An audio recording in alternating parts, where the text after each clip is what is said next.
जब बाबा साहब भीमराव अंबेडकर को महाराष्ट्र के फिरकापरस्त ताकतों ने कह दिया कि हम इस दलित के बेटा को पार्लियामेंट नहीं जाने देंगे, तो बंगाल के मुसलमानों ने कहा भीमराव अंबेडकर घबराओ मत, पहला हाजी गया है तवाफ काबा के, वो मक्के से निकलकर नहीं गया है, हिंद से निकल कर गया। मेरे पैगंबर ने यही फरमाया है, हिंद से ईमान तो सेकुलर कहलाने वालों के बगल में टोपी दाढ़ी वाला बैठ जाता है तो उनको अच्छा नहीं लगता। अगर लड़ने वाले लोग होते तो झारखंड में इतनी मॉब लिंचिंग नहीं हुई, किसी के आंख से आंसू तो दूर की बात रही, शर्म का एक बूंद पसीना भी नहीं निकलता। सबने तय कर लिया कि जाएगा कहां, इसकी सुनने वाला कौन है। दो सौदागरों ने तय कर लिया है। साथियों सलाम, नमस्ते, सत श्री अकाल और जय भीम जोहार। साथियों ये फायर ब्रांड नेता हैं, ये जदयू के नेता हैं। बिहार के चर्चित नाम मौलाना गुलाम रसूल बलियावी। ये आजकल बिहार और झारखंड के गांव कस्बों में एक अलग तरह की जन जागरूकता फैलाने में लगे हुए, और ये रांची भी आए, कई लोगों से मिले और एक बड़ी बैठक की जिसे कॉन्फ्रेंस का नाम दिया गया। मुझे जफर अली खां का एक शेर याद आता है, खुदा ने आज तक उस कौम की हालत नहीं बदली, ना हो जिसको ख्याल अपनी आप हालत बदलने का। दरअसल ये समाज को बदलना चाहते हैं, लेकिन क्या क्या बदलना चाहते हैं और क्या क्या इन्होंने बातें कही। कभी लड़ने की बातें कही, कभी मिलने की बातें कही, कभी तालीम की बातें कही, कहीं मोहब्बत, लेकिन निशाना कहीं और था, कहे कुछ और रहे थे। ये राज्यसभा में जा चुके हैं, एमपी रहे राज्यसभा से, और आजकल बिहार विधान परिषद के सदस्य भी हैं, यानी कि एमएलसी हैं, मौलाना गुलाम रसूल बलियावी। और ये मुसलमानों की बड़ी संस्था, जो दो स्कूल मुसलमानों के माने जाते हैं, देवबंदी स्कूल, बरेलवी स्कूल। तो बरेलवी स्कूल के एक विधि मामलों को देखने की बड़ी संस्था है इदारे शरिया, उसके सर्वे सर्वा हैं। और इदारे शरिया दरअसल समूचे देश में एक बेदारी कॉन्फ्रेंस चला रही है, जन जागरूकता मुसलमानों के बीच में, सियासत को लेकर, समाज को लेकर, राजनीति को लेकर और शिक्षा को लेकर। देर से ही सही, देर आयद दुरुस्त आयद, वो आए तो सही। तो साथियों हम बताएंगे कि उन्होंने दरअसल कहा क्या क्या, कुछ टिप्स भी दिए, कभी गुस्सा भी हुए, कभी नाराज़गी जतलाई। इससे पहले कि मैं उनकी पूरी तकरीर आपको सुनवाऊं, हमारी वही एक गुजारिश है जो आपसे रहती है, एक आग्रह है आपसे। आग्रह ये है दोस्तों कि मैं अकेला हूं, जीटी रोड लाइव की कहानी आपको सुना रहा था, लेकिन इधर स्वास्थ्य सही नहीं है, इस कारण से मैं और कहानियां आपको बता रहा हूं और रेगुलर बता रहा हूं। तो साथियों आपका सहयोग हमें चाहिए, आपका साथ ही हमारे कारवां को आगे बढ़ाएगा, आपकी ताकत, आपका सहारा ही हमें बल देगा। हमारा यूपीआई नंबर है 8083557257। और अगर साथियों आप ये ना कर सकते हो, तो यदि आप फेसबुक पर देख रहे हैं तो हमारा पेज ज़रूर फॉलो करें, लाइक करें, हमारी पोस्ट शेयर करें, कमेंट करें। और अगर आप यूट्यूब पर देख रहे हैं तो हमारे YouTube channel GT road live, उसे आप सब्सक्राइब करें, हमारे पोस्ट को, हमारी वीडियो को शेयर करें, कमेंट करें, लाइक करें। तो हमें लड़ाई लड़ने के लिए तैयार रहना चाहिए। अपने मुल्क में अमन की लड़ाई, प्रेम की लड़ाई, यकजहती की लड़ाई, आइन और संविधान के तहफ्फुज़ की लड़ाई। लेकिन ये भी सच है, ये भी सच है कि जब जब हमारे मुल्क में संविधान और आइन बचाने वाले कमजोर हुए हैं, जब जब अपने आप को सेक्युलर कहलाने वाले लोग कमजोर पड़े, वो चाहे बाबा साहब डॉक्टर भीमराव अंबेडकर हो या चाहे मोहतरमा सोनिया गांधी हो या चाहे जनाब राहुल गांधी हो, यह भी तारीख है और इस तारीख से कोई माई दलाल इनकार नहीं कर सकता। बलियाबी चुनौती देके कहता है हिम्मत है तो किसी मैदान में टेबल लगा के मैदान में बात कर लो, मैं निपट लूंगा। जब बाबा साहब भीमराव अंबेडकर को महाराष्ट्र के फिरकापरस्त ताकतों ने कह दिया कि हम इस दलित के बेटा को पार्लियामेंट नहीं जाने देंगे, तो बंगाल के मुसलमानों ने कहा भीमराव अंबेडकर घबराओ मत, हम शहादत देकर मुल्क को आजाद कराना जानते हैं, तो तुम जैसे लोगों को पार्लियामेंट भेजना भी जानते हैं, बंगाल के मुसलमानों ने भेजा। और यूपी में जब इंदिरा गांधी की नाकाबंदी कर दी और चारों तरफ से जब चक्का जाम होने लगा, तो उस वक्त कर्नाटक के मुसलमानों ने कहा मैडम घबराइए मत, जख्म आपने गर्चे बहुत दिए हैं लेकिन हम नबी वाले हैं, जख्म के बदले जख्म नहीं, जख्म के बदले मरहम देते हैं, आइए हम कर्नाटक से आपको जिता के भेजते हैं। और उन्हीं के पोते राहुल गांधी जब यूपी के रायबरेली में उनकी नाकाबंदी चारों तरफ से कर दिया लोगों ने, तो वायनाड के मुसलमानों ने कहा घबराते क्यों हो, हिंदुस्तान की मिट्टी से हमारा रिश्ते मोहब्बत सिर्फ रोटी कपड़ा मकान का नहीं है, बल्कि ईमान वालों के लिए हिंदुस्तान की मिट्टी इस कदर मोहतरम है कि अल्लाह की वहदानियत का पहला मुखबिर मक्के में नहीं आया है, इसी हिंद में आया, जिसका नाम हजरत सैयदना आदम अलैहिस्सलाम। और यह भी तय है कि जो पहला हाजी गया है तवाफ काबा के, वो मक्के से निकल कर नहीं गया है, हिंद से निकल कर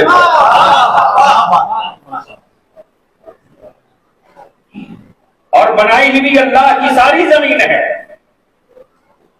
लेकिन मेरे पैगंबर ने यह नहीं कहा कि शाम से, रूम से, यूनान से, मिस्र से, फारस से ईमान की खुशबू आ रही है।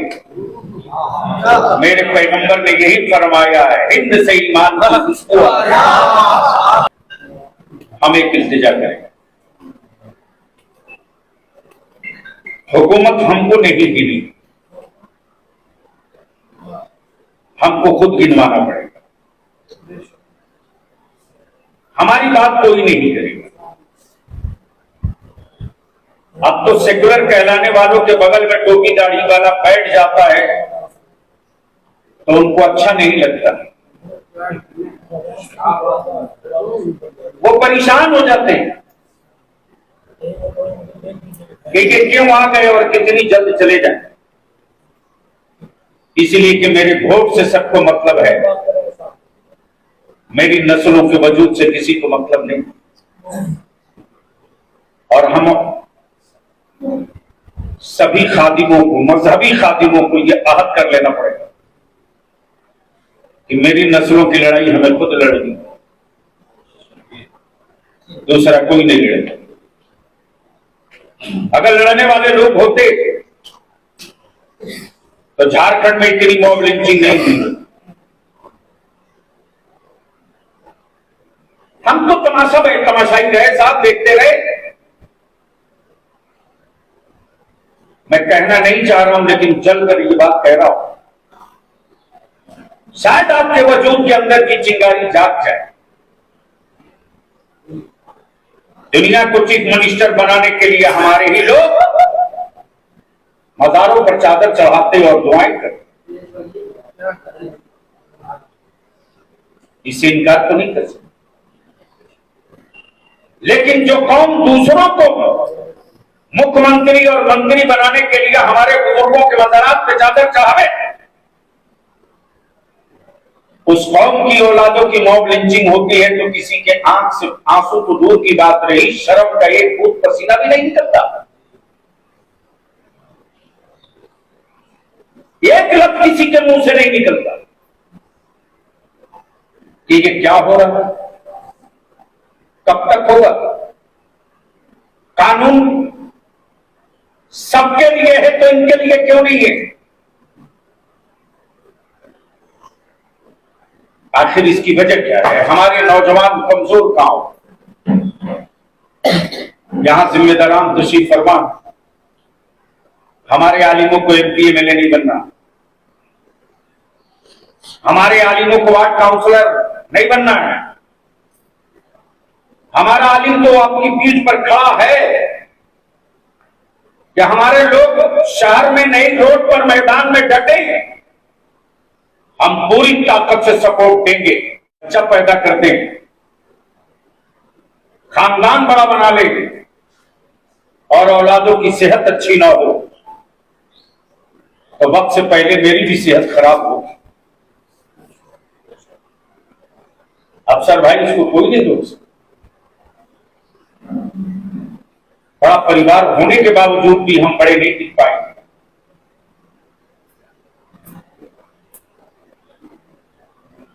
तो जब एक परिवार का मामला ही है तो पूरी मिल्लत का मामला कौन उठाएगा? कोई आवाज आपके पास नहीं,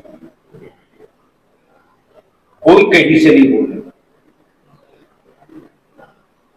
सवाल तो होना चाहिए, कुछ ना कुछ फैसला तो करना पड़ेगा। अगर हम लीडर नहीं पैदा कर सके, हम अपने बच्चों को नहीं खड़ा कर सके जहां नस्लों के मुस्तकबिल का फैसला होता है, वहां हमारे बच्चे जीरो पर आउट होंगे, हम चीखते रहेंगे। इसके लिए एक नक्शा तैयार करना पड़ेगा। सब बैठ चुके और अल्हम्दुलिल्लाह पहले के मुकाबले बेदारी बहुत आई, बहुत आई। एजेंडा है तहरीक बेदारी, तो तकरीबन हर स्टेज से हमारे उलमा ने बताया। जिस वक्त एजेंडा तय हो रहा था 4 स्टेट के उलमा जमा थे, बिहार से, झारखंड से, बंगाल से, उड़ीसा से। 700 आलिमों की नुमाइंदा इजलास था। उस 700 नुमाइंदा इजलास में यह तय हुआ कि साहब मॉब लिंचिंग, हिजाब पर्दा, स्कूल से जब चाहो तब कान पकड़ के भगा दो, कोई पूछने वाला नहीं है। उसकी वजह यह है कि सबने तय कर लिया कि जाएगा कहां, इसकी सुनने वाला कौन है, कौन इनको पूछता। तब तहरीक जब सुनाना शुरू की जाए तो अब लोगों के कुछ काम खड़े हुए।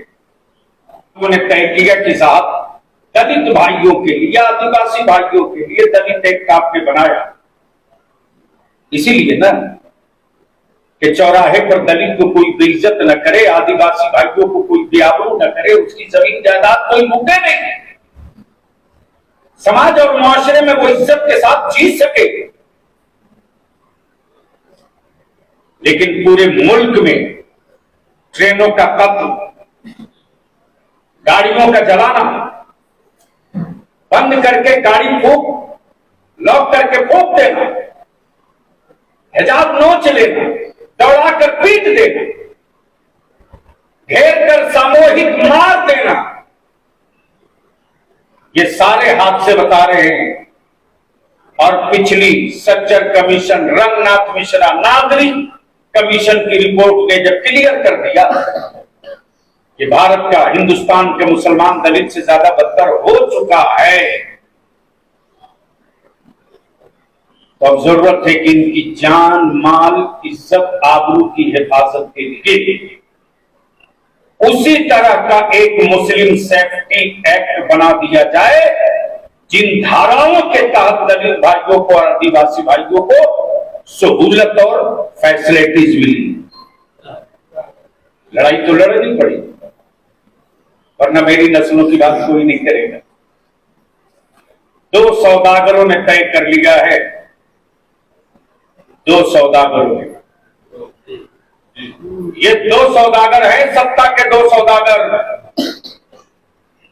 एक सेक्युलरिज्म के नाम पर हमको धोखा देता है और दूसरा कम्युनलिज्म के नाम पर हमारे देश के बहुसंख्यक भाइयों को धोखा देता है।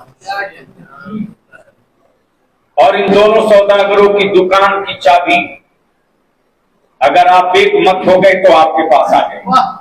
इन मदरसों में जमीन है, स्कूल है, बिल्डिंग है, उन मदरसों में हम दीनी तालीम तो दे रहे हैं, हाफिज भी बना रहे हैं, आलिम भी बना रहे हैं, कारी भी बना रहे हैं, लेकिन सिर्फ हाफिज आलिम कारी बना देने से मेरे कांधे के आपके कांधे का बोझ नहीं उतरेगा। जरूरत इस बात की है कि हम अपने बच्चे और बच्चियों को इंग्लिश, हिंदी और मैट्रिक, हाई स्कूल, ग्रेजुएशन हमारे कैसे बच्चे करें, सेफ रहकर कैसे करें, इस कैलेंडर पर भी हम लोगों को सर जोड़ करके वर्क करना पड़ेगा। हम अलग से बिल्डिंग और मकान बनाने की हैसियत नहीं रखते, लेकिन अगर हम ठान लें और एक नक्शा बना करके काम अगर हम शुरू कर दें तो ये भी तय है कि हम मदरसे की इमारत से उस काम को भी हल कर सकते हैं और इस काम को भी कर सकते हैं। 2 नंबर के शहरी हिसाब तो मांगना पड़ेगा। हाँ में हाँ नहीं मिला है। बिहार अलग होने के बाद 552 या 53 मदरसे थे, 552 या 53 मदरसे, 592, उस 592 की का कैबिनेट हो चुका। गुरुजी चीफ मिनिस्टर थे, आखिरी कैबिनेट हुआ था उनका। उस कैबिनेट ने मंजूरी दे दिया कि 552 मदरसों को इमदादी कर दिया जाए। उनकी गवर्नमेंट चली गई, उसके बाद दूसरी गवर्नमेंट आई, उससे हमें कोई उम्मीद नहीं। हमने वोट में नहीं दिया तो उम्मीद क्यों रखे? लेकिन उनके बाद जो मौजूदा सरकार आई उसने छुआ कर दिया। क्यों? इस लायक हम नहीं, इस काबिल हमारे बच्चे नहीं, प्रशासन पुलिस में हमारे बच्चे जाने के लायक नहीं, इसलिए कि हम तो सत्ता बदलने के पत्ता बन गए। हुकूमतें होंगी, सत्ता होगा, इक़्तिदार होगा, खजाने भी होंगे, लेकिन मजहब की कैद और शर्त से ऊपर उठकर इंसानियत को खिलाने की लड़ाई सब नहीं लड़ेगा। भारत का मेरा ख्वाजा मोइनुद्दीन लड़ेगा। और ये भी तारीख है कि जब दवा, हकीम, वैद्य, डॉक्टर, एक्सरे, स्क्रीन सब जवाब दे देगा तो शिफा देने की लड़ाई कोई और नहीं लड़ेगा, रांची के कुतुबे दौरा हजरत सैयदना रिसालदार बाबा लड़ेगा। तो साथियों, आपको कहानी कैसी लगी, ज़रूर रोचक लगी होगी। और आप अगर फेसबुक पर देख रहे हैं तो फॉलो कर लें हमारा पेज, और अगर आप यूट्यूब चैनल देख रहे हैं हमारा, सब्सक्राइब कर लें और बेल आइकन दबाना हरगिज़ ना भूलें। धन्यवाद, शुक्रिया।